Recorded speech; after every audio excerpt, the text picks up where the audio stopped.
चलो शुरू करते हैं।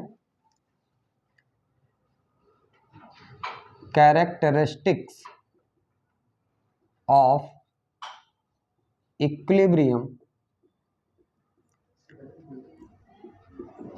कांस्टेंट, ठीक है ना।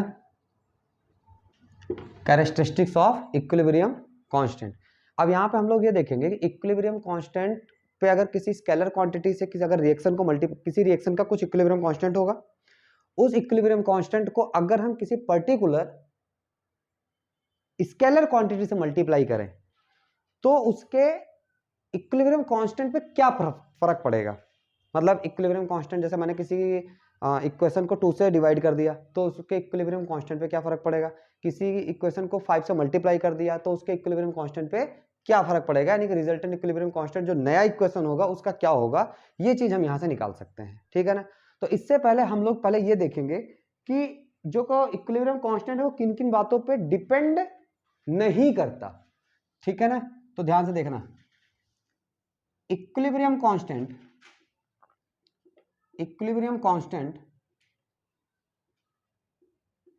does not depends upon the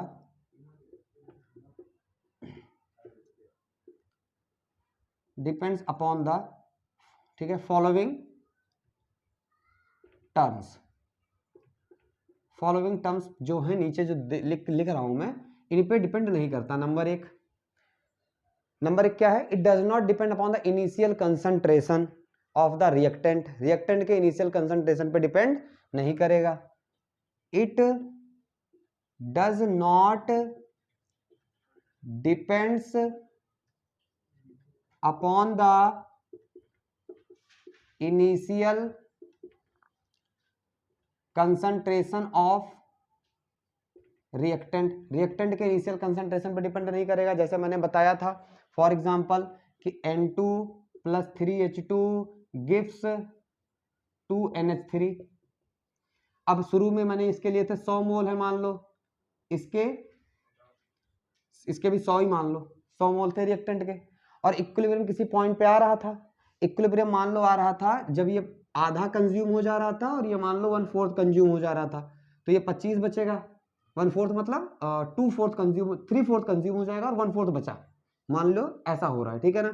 कि ये 25 मोल जब बचा और ये जब 50 मोल बचा तो इक्विलिब्रियम हमें अचीव हो गया। अब हम अगर इसका 100 मोल ना लेकर के 1000 मोल लिए होते ना, और इसका भी 1000 मोल मैंने ले लिया होता, तो इक्विलिब्रियम कांस्टेंट ये 500 मोल और ये बचता 250 मोल, 1/4 of this, 1/4 of 100, 1/4 of this.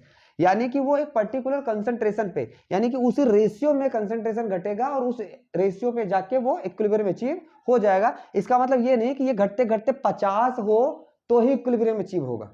Equilibrium achieve हो जाएगा उसके पर्टिकुलर रेशियो पे, यानी कि जिस रेशियो पे जाके इक्विलिब्रियम मिल रहा है हमें उसी रेशियो पे आके इक्विलिब्रियम मिलेगा। ये बात क्लियर हो गई, इसमें कोई दिक्कत नहीं है ना। मतलब कहने का मतलब इनिशियल कंसंट्रेशन आप कुछ भी लो, इक्विलिब्रियम का जो टाइम है, या ऐसे बोले इक्विलिब्रियम उसी कंसंट्रेशन के रेशियो पे आके ही अचीव हो जाएगा। हम ऐसा जरूरी नहीं कि ये 500 घट के जब 50 पे पहुंचेगा तो नहीं होगा। ये आधा हुआ था, जैसे ये आधा होगा, ये 1/4 घटा था, जैसे ही ये 1/4 घटेगा वैसे ही इक्विलिब्रियम हमें अचीव हो जाएगा। यानी कि इनिशियल कंसंट्रेशन पे ये डिपेंड नहीं करता रिएक्टेंट की। ये बात समझ में आई? अच्छा, अब ये बात मैंने एग्जांपल के लिए रखी है, इसको मैं हटा दे रहा हूं, ठीक है। चलो अब दूसरा पॉइंट देखते हैं, ठीक है। दूसरा पॉइंट है presence of catalyst. Presence of catalyst के प्रेजेंस से भी इक्विलिब्रियम को कोई फर्क नहीं पड़ेगा। अब आपको समझ में ये चीज दिमाग में आ रही होगी कि यार कैटलिस्ट आने से तो रिएक्शन तेज हो जाएगी। अरे रिएक्शन तेज हो जाएगी, जो इक्विलिब्रियम हमें जहां मिल रहा था मिलेगा वहीं पहले मिल जाएगा। समझ मतलब तेज रिएक्शन होगी तो जल्दी जल्दी होकर उसी कंसंट्रेशन पे अचीव हो जाएगी। और अगर कैटलिस्ट उसको रिएक्शन को क्या करेगी, फॉरवर्ड रिएक्शन और बैकवर्ड रिएक्शन को अगर डिक्रीज कर देगी उसके रेट को, तो हमें थोड़ा देर में इक्विलिब्रियम अचीव होगी, पर इक्विलिब्रियम अचीव होगी उसी पॉइंट पे। जैसे मैंने एक ग्राफ बनाया था कैटलिस्ट का, अगर याद हो, इधर मैंने कंसंट्रेशन लिया था और यहां पे मैंने टाइम लिया था, है ना।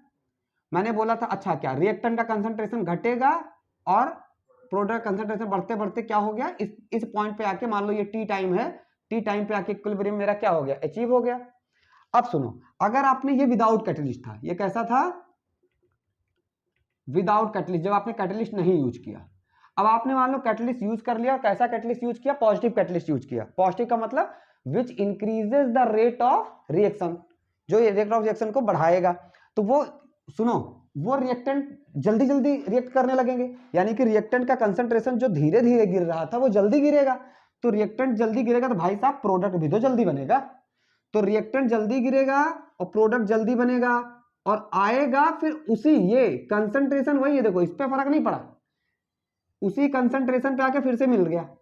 यानी कि इक्विलिब्रियम अचीव होगा उसी पॉइंट पे, उसी कंसंट्रेशन पे, बेशक उसका जो टाइम होगा वो कम हो गया, क्योंकि रेट ऑफ रिएक्शन फॉरवर्ड और बैकवर्ड दोनों इनहेंस हो गई, दोनों तेज हो गई।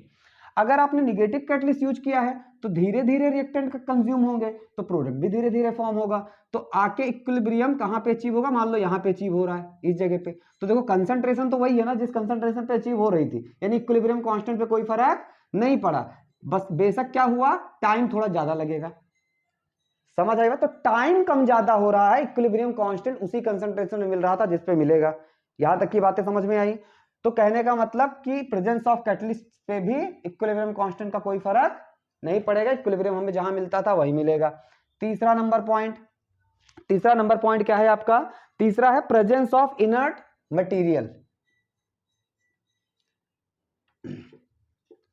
Presence of inert material, inert material मतलब इनर्ट चीजें, जैसे कि इनर्ट में क्या आता है, हीलियम हो गया, ठीक है ना, नियॉन हो गया, हीलियम हो गया, नियॉन हो गया, ठीक है, आर्गन हो गया, क्रिप्टन हो गया, ये सब चीजें अगर आती हैं तो ये तो यार वैसे भी नॉन रिएक्टिव हैं, और नॉन रिएक्टिव की चीजें, नॉन रिएक्टिव अगर मिला ही दोगे तो क्या ही फर्क पड़ेगा कंसंट्रेशन पे। हाँ, एक चीज जरूर आएगी, अगर इसको मिलाओगे तो कहीं ना कहीं टेम्परेचर पे फर्क आएगा। कैसे, सपोज करो आपका कंसंट्रेशन किसी पर्टिकुलर टेम्परेचर पे, किसी पर्टिकुलर टेम्परेचर पे इक्विलिब्रियम आपको मिल रहा था, आपने उसमें कुछ हीलियम के मॉलिक्यूल डाल दिए, तो हीलियम के मॉलिक्यूल क्या करेंगे, उसकी कुछ टेम्परेचर को एब्जॉर्ब कर लेंगे ना, तो यानी कि अब टेम्परेचर थोड़ी देर तक ज्यादा गर्म करना पड़ेगा। या अगर ये, हालांकि ये रिएक्टिव होते ही नहीं है तो इनका ज्यादा फर्क पड़ेगा नहीं टेम्परेचर पे भी, लेकिन थोड़ा बहुत 19-20 का फर्क पड़ेगा टेम्परेचर पे। बात समझ में आई, क्योंकि ये नॉन रिएक्टिव होते हैं तो इनको डालने से वैसे भी कोई फर्क नहीं पड़ने वाला, टेम्परेचर का थोड़ा बहुत असर आएगा जिसको हम नेगलेक्ट मान के चलते हैं, कोई दिक्कत नहीं है। अब इस पे तो चीजें समझ में आई कि ये तीन वो पॉइंट्स मैंने बताए कि जिन पॉइंट्स पे इक्विलिब्रियम कांस्टेंट का कोई फर्क नहीं पड़ता, इक्विलिब्रियम कांस्टेंट पे कोई असर नहीं होगा, जहां पे अचीव होता था उसी जगह पे अचीव होगा इक्विलिब्रियम कांस्टेंट। ये बातें समझ में आई। अब ये आता है कि इक्विलिब्रियम कांस्टेंट ये वो पॉइंट है जिन पे डिपेंड नहीं करता। अब हम वो बातें करेंगे जिस पे इक्विलिब्रियम कांस्टेंट डिपेंड करता है। बात समझ में आई, तो जिन पे डिपेंड करता है ये पॉइंट नोट कर लो, हो गया है। चलो अब बात करेंगे जिन पे डिपेंड करता है, ठीक है ना। तो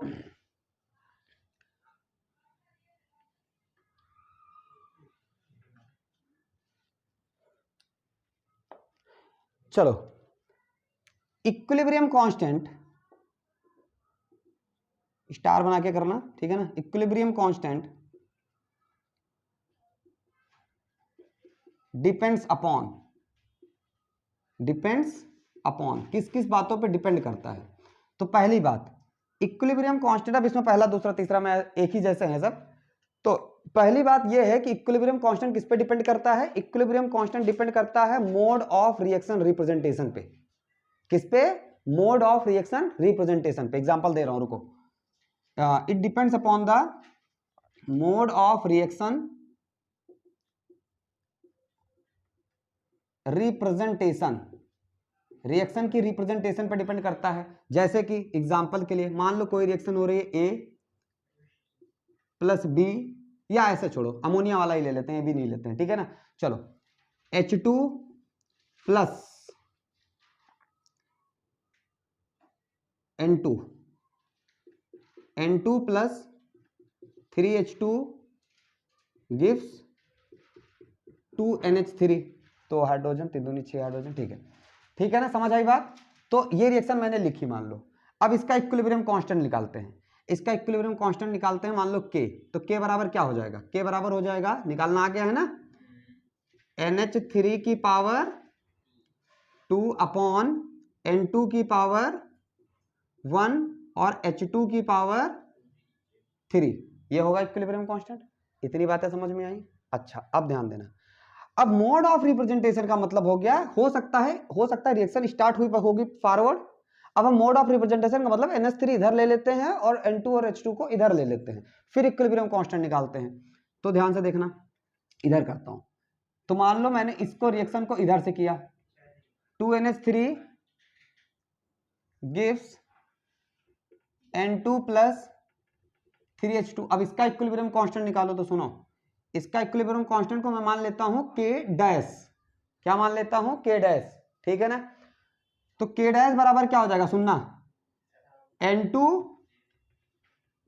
H2 की पावर 3 अपॉन NH3 की पावर 2, ये बात समझ में आई। अब ध्यान से देखो, K डैश बराबर क्या ये जो है, अगर मैं इसको पलट दूं तो यही चीज मुझे मिल जाएगी, अगर मैं इसको पलट दूं तो मुझे यही मिल जाएगा। क्या मैं लिख सकता हूं कि ये बेसिकली कुछ नहीं है, ये 1 अपॉन K है, क्या मैं ऐसा बोल दूं कि ये कुछ नहीं है, ये 1 अपॉन K है। इतनी बात समझ में आई। तो यानी कि मोड, अब इससे हमने क्या सीखा, बात आती है इससे हमने क्या सीखा, इससे हमने ये सीखा कि अगर रिएक्शन को रिवर्स कर दिया जाएगा तो उसका इक्विलिब्रियम कांस्टेंट इनवर्स हो जाएगा। देखो रिएक्शन को मैंने रिवर्स किया और इक्विलिब्रियम कांस्टेंट इनवर्स हो गया, ठीक है ना। तो हम इस बात को लिख देंगे कि if reaction is reversed then equilibrium constant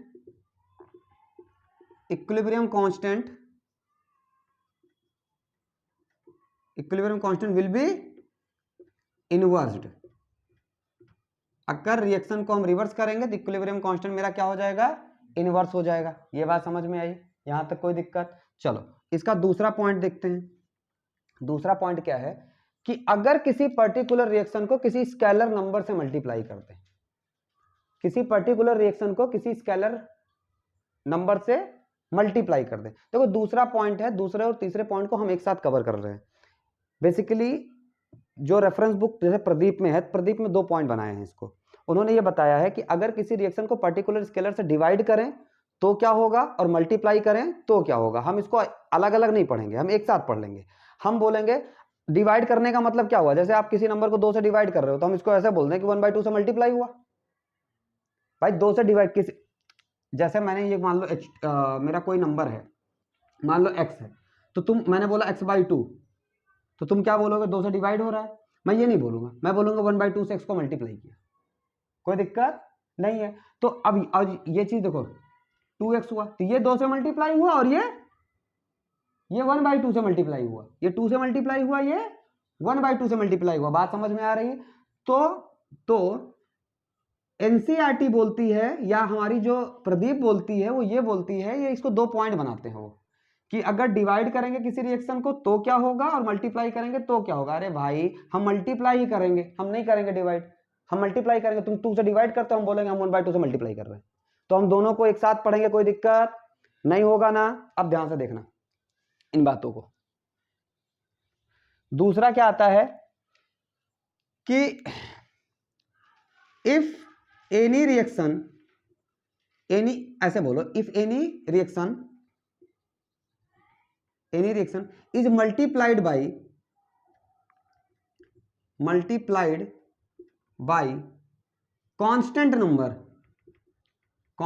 number. उन्होंने 2 का एग्जांपल लिया हुआ है प्रदीप में, क्या बोला हुआ है, 2 से डिवाइड या 2 से मल्टीप्लाई। हम बोल रहे हैं किसी नंबर n से multiplied by constant number n।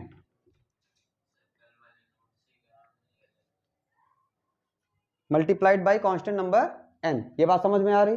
अगर 2 से एग्जांपल लो, ऐसा जो कल वाले करवाए थे, कल में शायद मैंने यहाँ n की जगह 2 लिया था, तो 2 लेके कराऊँ ऐसा, और फिर 2 से ही डिवाइड कराऊँ, वही पल्ले पड़ेगा, ये नहीं पड़ेगा, ये भी पड़ जाएगा। चलो 2 से देख लो, जो समझ में आए वो कर बेटा, कोई दिक्कत नहीं, ठीक है ना। इफ एनी रिएक्शन तो मैं 4 पॉइंट बनाऊंगा, लास्ट में इसको n बताऊंगा। फिर समझ आई बात? If any reaction having equilibrium constant, सुनना ध्यान से, हैविंग इक्विलिब्रियम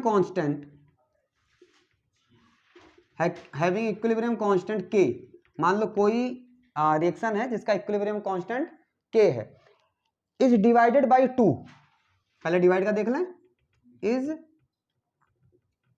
डिवाइडेड बाय 2, अगर ये 2 से डिवाइड कर दिया जाएगा, then the equilibrium constant of the new reaction, then the equilibrium constant of new reaction का इक्विलिब्रियम कांस्टेंट मान लिया k डैश है, k डैश, तो k डैश क्या हो जाएगा, k डैश बराबर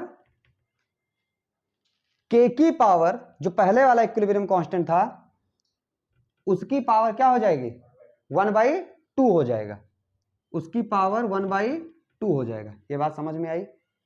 प्रूफ लिया जाए इसका, है ना? इसी रिएक्शन को उठा के प्रूफ ले लें या कुछ और मान ले लेते हैं, तुम्हारी इच्छा। इसी को लेते हैं, इसमें 2 है 3 है 1 है, तो थोड़ा समझने में आसान है ना। मान लो मेरा N2 कितना था, N2 + 3H2, ध्यान से समझ लो, हर रिएक्शन में यही अप्लाई होना है यार, कुछ नया नहीं है इसमें। अच्छा 2NH3 बन रहा था, 2NH3 बन रहा था ना। अच्छा अब मैंने बोला इसका इक्विलिब्रियम कांस्टेंट क्या था, K, और K बराबर क्या था, NH3 की पावर 2 N2 की पावर 1 और H2 की पावर 3, ये था इक्विलिब्रियम कांस्टेंट। मैंने बोला if any reaction having equilibrium constant K is divided by 2, इसको 2 से डिवाइड कर रहा, 2 से डिवाइड कर दो, 2 से डिवाइड करोगे तो क्या हो जाएगा, ये 1/2 N2 प्लस ये हो जाएगा 3/2 H2 गिव्स NH3। बोलो मानते हो इस बात को? तो इसका इक्विलिब्रियम कांस्टेंट मैंने कितना बोला है, K डैश, जो न्यू इक्विलिब्रियम कांस्टेंट हो जाएगा वो कितना हो जाएगा, K डैश।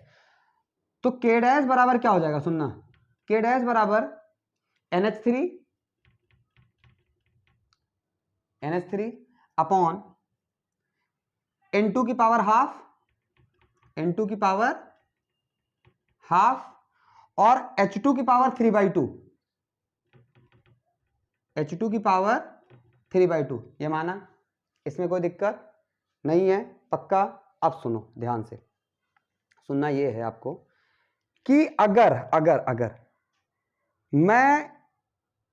मैं इसको इस तरीके से रिप्रेजेंट करूं कि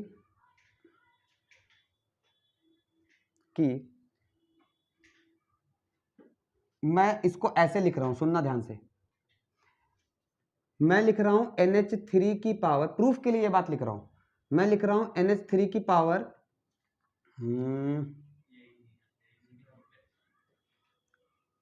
NH3 की पावर कितना ले लूं, 2 ले लूं, तो 1/2 करूंगा तो 1 आ जाएगा, 2 अपॉन, सुनना ध्यान से समझ लेना, N2 की पावर मैं 1 ले रहा हूं, सुनना, और H2 की पावर मैं 3 ले रहा हूं, मैंने ये बात ले ली, और इसकी होल पावर, बड़ा ब्रैकेट लगाना चाहिए था, होल पावर 1/2 ले रहा हूं। इसमें और इसमें कोई फर्क नहीं है, इसमें और इसमें कोई फर्क नहीं है, देखो ध्यान से, सिर्फ मैंने इसको इस फॉर्म में रिप्रेजेंट करने की कोशिश की। NH3 देखो, NH3 की पावर 2 है, ऊपर 1/2 है, जब पावर्स मल्टीप्लाई हो जाएंगे तो 2 कैंसिल होकर क्या बनेगा, NH3। N2 की पावर कितना बन जाएगा, 1/2, और H3 की पावर 3 है, 1/2 मल्टीप्लाई होगा तो 3/2 हो जाएगा, यानी इसमें कोई फर्क है नहीं। लेकिन बेटा इसमें तो कोई फर्क नहीं है, लेकिन क्या हमने क्या काम कर लिया, हमने क्या, ये बात यही है, तो अगर ये बात यही है तो क्या मैं इसकी जगह पे K लिख सकता हूं, टोटल की जगह? तो क्या मैं बोल सकता हूं कि K डैश बराबर K की पावर 1/2, K डैश बराबर K की पावर 2, यानी कि नया इक्विलिब्रियम, अगर 2 से मल्टीप्लाई करोगे तो नया इक्विलिब्रियम कांस्टेंट जो आएगा वो पुराने इक्विलिब्रियम कांस्टेंट से का रूट हो जाएगा, 1/2 हो जाएगा। लेकिन अगर मैं 3 से मल्टीप्लाई करता तो नया इक्विलिब्रियम कांस्टेंट क्या आता, 1/3 आ जाता। अगर मैं 4 से मल्टीप्लाई करता तो नया इक्विलिब्रियम कांस्टेंट क्या आ जाता, 1/4 आ जाता। ये बात मानते हो? अगर मैं n से मल्टीप्लाई करता तो ये क्या हो जाता, 1/n आ जाता। क्लियर है? ये बातें नोट कर लो, फिर आगे चलें। कर लिया है? तो इस बात को मैं 2-3 तरीके से समझाऊंगा। हटाता हूं इसको, ध्यान देना। अब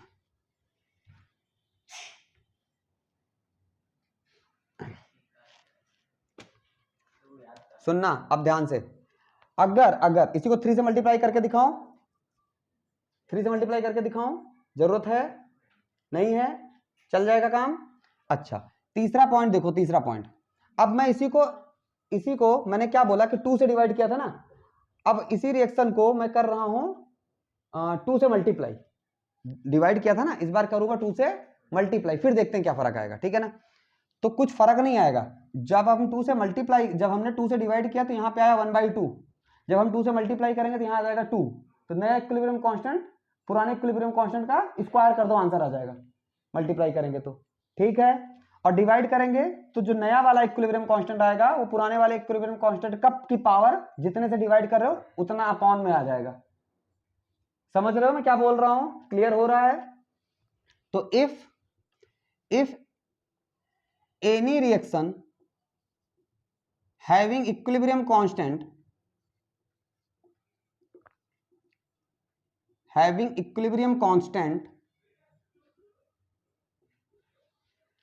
K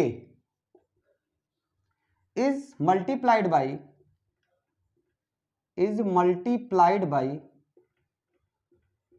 कितना कर दूं, n कर दूं सीधा, या मैं 3 लूं? खुशी बोलो फटाफट, जो तुम बोलो। 3 लो, multiplied by 3, then the equilibrium constant of new reaction K dash क्या हो जाएगा, K डैश हो जाएगा पुराने वाले K की पावर 3 ही आ जाएगा। समझ आई बात? करके देखते हैं, इसी रिएक्शन पे अप्लाई करते हैं। ठीक है, मान लो पहले था N2 प्लस 3H2 दे रहा था हमको अमोनिया के 2 मोल। ये बात समझ में आई? उस टाइम पे हमारा K क्या आ रहा था, K आ रहा था NH3 की पावर 2 अपॉन N2 की पावर 1 और H2 की पावर 3, ये आ रहा था। अब हमने इस पूरी रिएक्शन को किससे मल्टीप्लाई कर दिया, 3 से।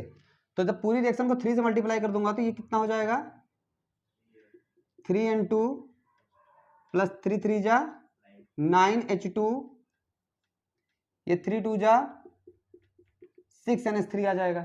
तो K डैश कितना होगा, K डैश होगा, ध्यान देना, NH3 की पावर 6 अपॉन N2 की पावर 3, समझ रहे हो, और H2 की पावर 9। ये बात समझ में आई? क्या मैं इसको ऐसे लिख सकता हूं, K डैश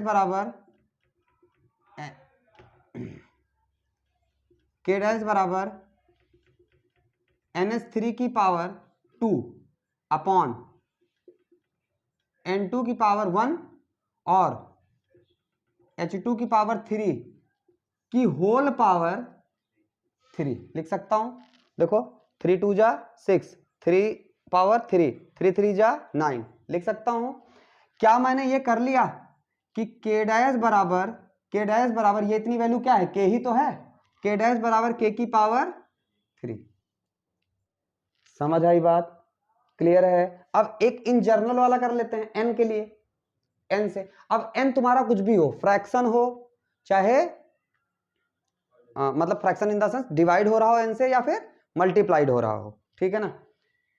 ये बातें लिख लो अगर लिखनी है तो, नहीं लिखनी है चलो। अब हम क्या कर रहे हैं, फोर्थ पॉइंट क्या ले रहे हैं, फोर्थ पॉइंट कि इफ एनी रिएक्शन, किसी भी रिएक्शन को n से मल्टीप्लाई कर रहे हैं, और n क्या हो सकता है, अगर n से डिवाइड करेंगे तो जो न्यू कांस्टेंट आएगा वो 1/n हो जाएगा, K की पावर 1/n हो जाएगा, और n से अगर मल्टीप्लाई करेंगे तो न्यू कांस्टेंट क्या हो जाएगा, तो डिवाइड और मल्टीप्लाई की बात ही छोड़ दो, मान लो n से मल्टीप्लाई कर रहे हैं और n कुछ भी हो, समझ रहे हो मैं क्या, सुनो सुनो सुनो, मैं ये बोल रहा हूं कि मैंने n से मल्टीप्लाई किया, चलो ठीक है ना, सुनना ध्यान से। इफ n वाला लिखा था, इफ एनी रिएक्शन, मैंने बोला ना मल्टीप्लाई में कर रहा हूं पर डिवाइड इसी के साथ आ जाएगा। इफ एनी रिएक्शन, ये पहले ये पॉइंट जो बता रहा था यही मैं फर्स्ट पहले बता रहा था, और इसी ये बात समझ में आ जाती, ये दो बताने की जरूरत अलग अलग से नहीं पड़ती। If any reaction having equilibrium constant के, मान लो किसी रिएक्शन का इक्विलिब्रियम कांस्टेंट के है, इज मल्टीप्लाइड बाई n, किससे मल्टीप्लाई किया मैंने, n से, then equilibrium constant of the new reaction, equilibrium constant of new reaction k dash is equal to क्या हो जाएगा, k की पावर n हो जाएगा, k की पावर n हो जाएगा। अब सुनो, अगर तुम 2 से डिवाइड कर रहे होगे तो n क्या आ जाएगा, 1/2, यहाँ 1/2 आ जाएगा, डिवाइड अपने आप हो गया कि नहीं हो गया। और मल्टीप्लाई कर रहे हो भाई, अगर डिवाइड कर रहे हो तो हम बोलेंगे कि इससे मल्टीप्लाई कर रहे हैं 1/2 से। भाई हमने किसी ने बोला कि किसी रिएक्शन को 2 से डिवाइड कर दो, हमने बोला 2 से डिवाइड नहीं कर रहे हैं, हम 1/2 से मल्टीप्लाई कर रहे हैं, तो n की जगह क्या आ जाएगा। अगर किसी ने बोला 1/3 से, हम किसी रिएक्शन को 3 से डिवाइड कर रहे हैं, तो 3 से डिवाइड नहीं कर रहे हैं, हम 1/3 से मल्टीप्लाई कर रहे हैं, यहाँ क्या आ जाएगा 1/3, वही तो आ जाएगा फिर से। क्यों, डिवाइड का कंसेप्ट अलग लेके चलना और मल्टीप्लाई का कंसेप्ट अलग लेके चलना, ठीक है ना। तो हम इन जनरल इसमें लगा दे रहे हैं, इन जनरल इसमें। अब n की वैल्यू अगर 1/2 होगी तो 1/2 आ जाएगा, 1/3 होगी तो 1/3 आ जाएगा, 1/4 होगा तो 1/4 आ जाएगा, और 4 से मल्टीप्लाई किया तो 4 आ जाएगा, 5 से मल्टीप्लाई किया होगा तो 5 आ जाएगा, ठीक है। तो जैसे इसी रिएक्शन में फिर से मैं लगाता हूं, ध्यान देना, N2 + 3H2 gives 2NH3 और इक्विलिब्रियम कांस्टेंट K हो जाएगा NH3 की पावर 2 अपॉन N2 की पावर 1 और H2 की पावर 3, N2 की पावर 1 और H2 की पावर 3, ये किया। अब हमने इस रिएक्शन को किससे मल्टीप्लाई कर दिया, N से, तो N से मल्टीप्लाई करेंगे तो क्या हो जाएगा, देखो N2N + 3NH2, समझ रहे हो, बोल भाई, और ये क्या हो जाएगा 2NNH3। अब n की जगह 1/2 आएगा तो 2 डिवाइड हो जाएगा, समझ रहे हो, यानी कि 2 से डिवाइड करेंगे तो n की जगह क्या आ जाएगा, 1/2 आ जाएगा। अब नया इक्विलिब्रियम कांस्टेंट इसका निकालते हैं, तो नया इक्विलिब्रियम कांस्टेंट k डैश होगा, k डैश बराबर क्या हो जाएगा, देखना ध्यान से, NH3 की पावर 2n डिवाइडेड बाई, ये वो ब्रैकेट बनेगा वो बनाते रहना, ठीक है ना, N2 की पावर n और H2 की पावर 3n, यही आएगा कि नहीं आएगा, बोलो, समझ आया। अब मैं इसको क्या, मैं इस तरीके से लिख सकता हूं कि NH3 की पावर 2 अपॉन N2 की पावर 1 और H2 की पावर 3 की होल पावर n लिख सकता हूं। देखो जब होल पावर n आएगा मल्टीप्लाई होगा तो 2n हो जाएगा, आ गया, n मल्टीप्लाई होगा N2 की पावर n आ जाएगा, और n यहां पे आएगा तो 3n आ जाएगा, बिल्कुल लिख सकते हैं। अब क्या ये चीज k ही तो है, तो क्या मैं लिख सकता हूं कि k की पावर n, यानी नया इक्विलिब्रियम कांस्टेंट जो आएगा वो पुराने इक्विलिब्रियम कांस्टेंट की पावर n हो जाएगा। अब n की जगह 1/2 आ सकता है, 4 आ सकता है, 100 आ सकता है, 1/100 आ सकता है, कुछ भी आ सकता है। तो इन जर्नल हमने क्या सीखा, इन जर्नल हमने सीखा कि k डैश बराबर k की पावर n ही होगा। अब n की जगह तुम डिवाइड कर रहे हो तो 1/, में लेना, और मल्टीप्लाई कर रहे हो तो वो सीधा सीधा नंबर होगा।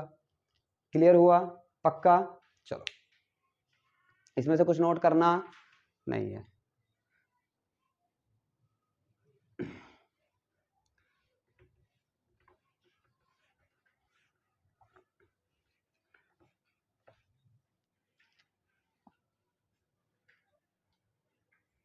चलो आगे चलते हैं।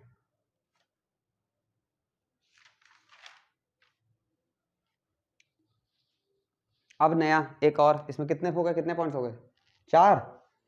पांचवा पॉइंट देखो इसका, पांचवा पॉइंट ये है कि अगर कोई रिएक्शन 2 स्टेप में हो रही है, कोई रिएक्शन 2 स्टेप में हो रही है, तो उसका इक्विलिब्रियम जो नेट रिएक्शन होगी उसका इक्विलिब्रियम कांस्टेंट दोनों स्टेप के इक्विलिब्रियम कांस्टेंट का मल्टीप्लिकेशन होगा। अगर कोई रिएक्शन 2 स्टेप में हो रही है तो उसका नया इक्विलिब्रियम कांस्टेंट क्या होगा, दोनों पुराने इक्विलिब्रियम कांस्टेंट का क्या होगा, मल्टीप्लिकेशन होगा। बात समझ में आ रही? जैसे कि सपोज करो, मान लो ए से बन रहा है बी, ठीक है ना, और एक्स से बन रहा है मान लो वाई। अभी एक रिएक्शन मैं ले लूंगा साथ में, ठीक है ना, कल भी लिया था ना, कौन सी N2O2 वाली ली थी ना। तो ये बन रहा है वाई, ठीक है। अब देखो ये तो 2 रिएक्शन हुई, मान लो इसका इक्विलिब्रियम कांस्टेंट K1 है फॉर एग्जांपल के लिए, और इसका इक्विलिब्रियम कांस्टेंट K2 है। तो इसका नेट रिएक्शन क्या होगा, नेट रिएक्शन होगा एक नेट रिएक्शन मतलब इसको ऐड कर दो या सब्ट्रैक्ट कर दो, जो भी करो, तो A प्लस एक्स क्या आएगा, B प्लस वाई, और जो इसका इक्विलिब्रियम कांस्टेंट K होगा ना, वो K is equal to K1 into K2 होगा, K equal to K1 into K2 होगा। प्रूफ के लिए एक रिएक्शन लेते हैं, प्रूफ के लिए क्या ले लेते हैं, एक रिएक्शन ले लेते हैं। अब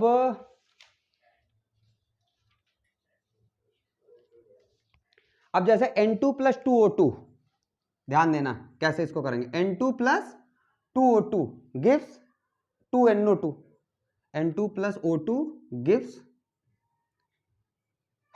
N2 प्लस O2 क्या देगा आपको, 2NO2 दे देगा, ठीक है। 2 लगा देना, बैलेंस हो जाएगा, NO2 देगा, 2 लगा दो यहाँ, 2 लगा दो यहाँ, दो दोनों 4 ऑक्सीजन, 4 ऑक्सीजन, 2 नाइट्रोजन, ठीक है, बैलेंस हो गई।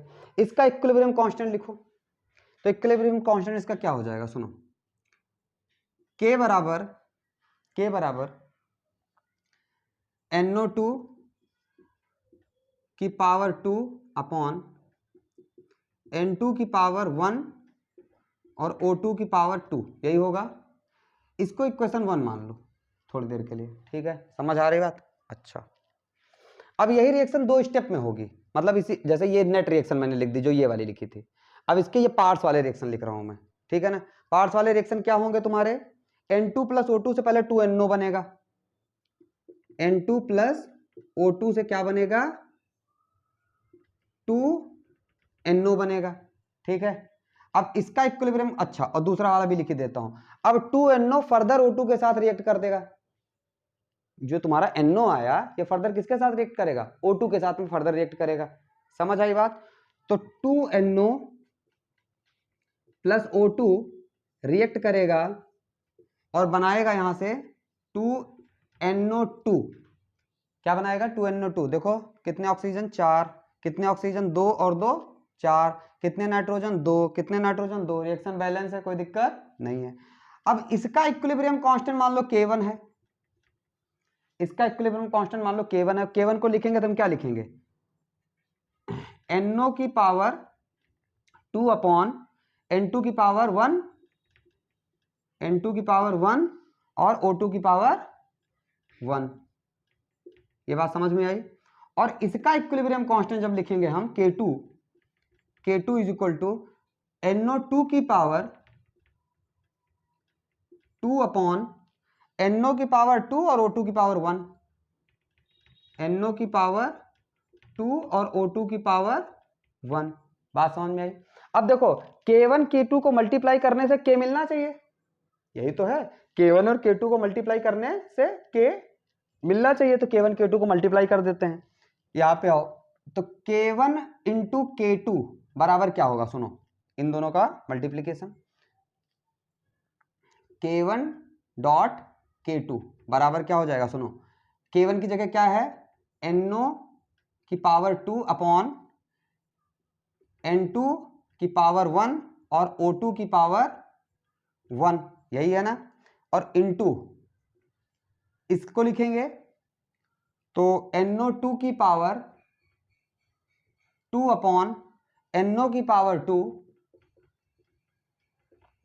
और O2 की पावर 1। अब देखो ये और ये हो गया कैंसिल, ये और ये हो गया कैंसिल, सेम चीज थी ना।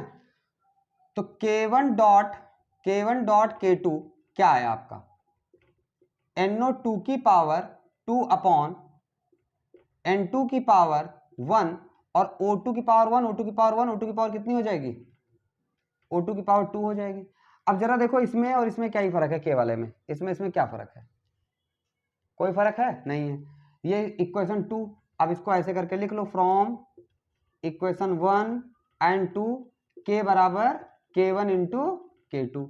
यानी कि अगर कोई भी रिएक्शन 2 स्टेप में या 3 स्टेप में हो रही होगी तो उसके इक्विलिब्रियम आपस में मल्टीप्लाइड हो जाएंगे और नेट रिएक्शन का जो इक्विलिब्रियम कांस्टेंट होगा उसके बराबर आ जाएगा। ठीक है ना, यहां तक की बातें, यहां तक कोई तकलीफ नहीं है, इसको नोट करना है नहीं, ये भी नोट कर रखा है, अच्छी बात है। चलो हटाएं फिर, ओके।